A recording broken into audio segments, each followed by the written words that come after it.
So at the Pro Tour in Lille, we were given the Emperor Dracai of Aesir, and with this new hero, we saw the introduction of a dual class in Flesh and Blood, as well as the new royal keyword. Well, as of today, we've had 3 cards spoiled, as well as the backstory for the Emperor himself. And yeah, I think it raises some more questions, but at the same time, oh, the hype for Dynasty is real. Anyways, in today's video, we're going to be taking a look at the announcements that just went up on the Flesh and Blood website, as well as take a look at the brand new cards that we just had spoiled in Dynasty. Anyways, before we get into the video, please consider subscribing to this channel. I make a whole ton of Flesh and Blood videos. I just posted a recap of the Pro Tour in Lille, and I also post news such as this video, as well as deck techs and essentially all things Flesh and Blood. So if you like Flesh and Blood, make sure to subscribe to stay up to date. Anyways, let's get into the video. So the 1st of September was supposed to be the day whenever we got Dynasty news from Legend Story Studios. However, it was postponed until the 2nd, then it was reverted to the 1st.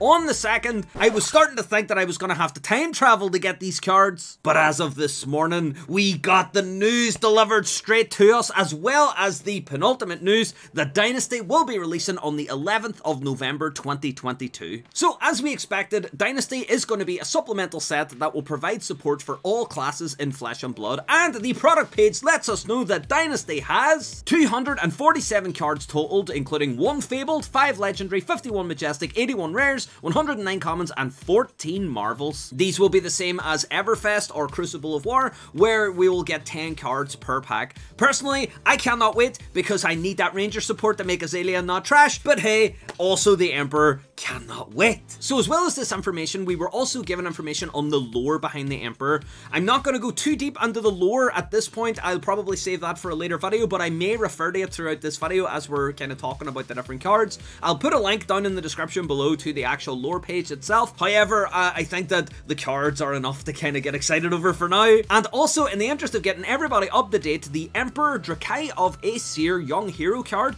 was revealed at the Pro Tour Lille, and his hero ability reads: you may only have red cards in your deck, and a 3-cost action, search your deck for Command and Conquer, attack with it, then shuffle. This is kind of restrictive in a way, obviously, because he can only have red cards in his deck, and he has to pay 3 in order to search and play the Command and Conquer, and it also doesn't have Go Again, so I think we're going to have to do a little bit of fun shenanigans in order to get this to work. But another part to keep in mind here is that the Emperor is a Royal Draconic Warrior Wizard. That means he can have Draconic, Warrior, Wizard, i.e. dual class, but also he is a Royal Hero. We have not seen the Royal keyword yet, however, it does pop up again in the new cards that were released. And also, one final spoiler that I managed to find on the website whilst doing a little bit of snooping around, and that is this big beautiful boy right here. Oh my goodness, look at him! This is the 2nd hero that we're going to get from Dynasty. When you go on the heroes page on the Flesh and Blood website, you can see 2 images side by side, one being the Emperor and the other being this chunky lad. My goodness, look at him. He's got that draconic armor with all the red on it. He's got the tassel on his helmet, just like the Volcor knight people. He's got this massive... Is that a halberd? I have no idea, but it looks like it's gonna be dangerous. Judging from the enormous size of this character, I think we're in line for a Draconic Guardian. Kind of weird that we're gonna have 2 Draconic characters on there. I feel like, you know, the Uprising might be quelled at this point, especially if they have to deal with this guy. But I cannot wait for this hero to be revealed. Oh, this set is gonna be so good. So the first card that I will touch on today, and the one that was probably the most confusing the more that I looked at it, to be honest, is the Crown of Dominion. So this card is available as a Marvel, and my goodness, that Marvel looks so good. The Crown of Dominion is the crown that we see the Emperor having placed on his head during the lore that was just released, and it has the card text: your hero is royal. When you equip Crown of Dominion, create a gold token. So this is one thing that I was kind of thinking about. So the headpiece itself doesn't have any defensive value. It's not that it has a defense value of 0, it's that it doesn't even have a defense value.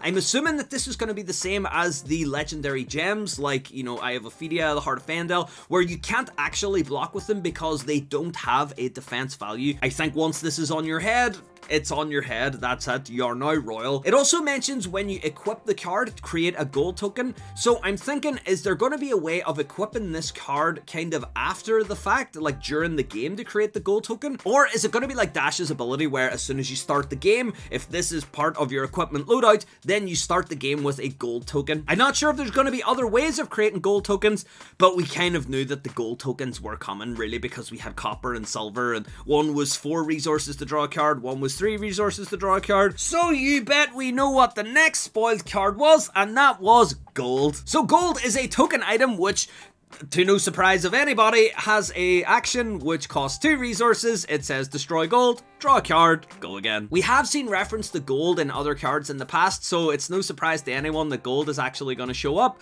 But really, I think what the key part here that we're going to be watching out for is how we're going to generate gold. Is just having the royal headpiece the only way of generating gold, or will we have some other royal cards that we can play in our deck to generate more gold in order to try and kind of keep cards coming into royal decks? And also, how is this going to fit for other heroes? I mean, at the moment, yes, we can equip a headpiece to make our hero royal. However, the Emperor is already royal, so does he need a headpiece to make him royal? If Dash wears the headpiece, is Dash royal? This is one of the things that I'm kind of most interested to see. It seems that the royal keyword here is kind of being peppered around in different ways that we haven't seen before. I'm super excited to see how it works out, especially the idea of maybe, you know, playing a lore matchup where we have Icelander finally arriving to the courts of Volcor to take on the Emperor and then take the crown. She becomes the new royal Ice Emperor of Volcor. My goodness, this is so fun. I love theory crafting lore. Anyways, the final card that we got released is the Imperial Warhorn. It is a majestic from the upcoming Dynasty set, and its card text reads, as a 1-cost action, destroy Imperial Warhorn.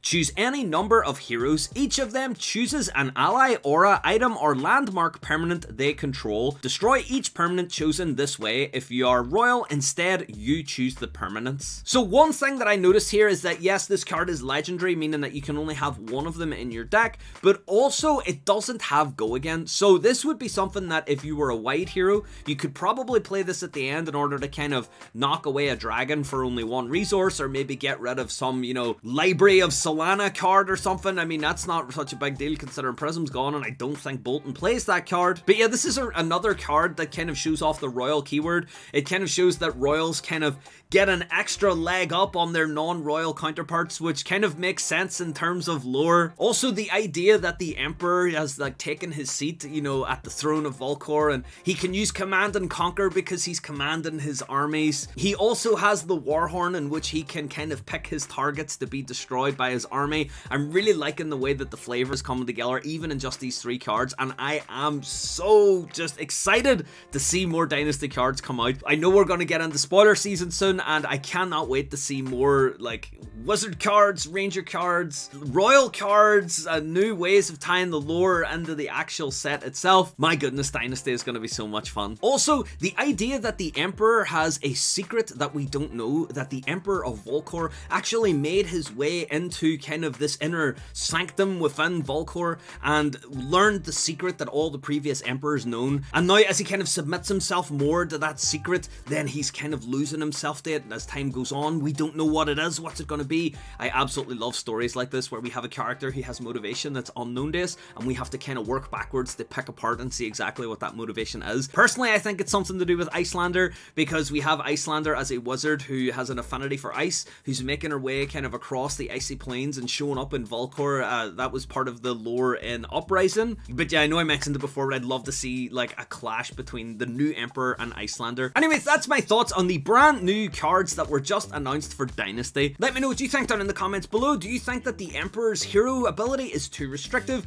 Do you think that the new cards can be used to set up some interesting plays with some existing cards we already have? I am going to be doing so much deck building as soon as every new card is announced in this set, so I'd love to hear what you think down in the comments below. If the YouTube comment section isn't your thing, then you can follow me over on Twitter, where I'm always talking about all things flesh and blood. My little Twitter handle should be on screen now. And also, if you would like to support the channel further, please check out my Patreon, which should be on screen now.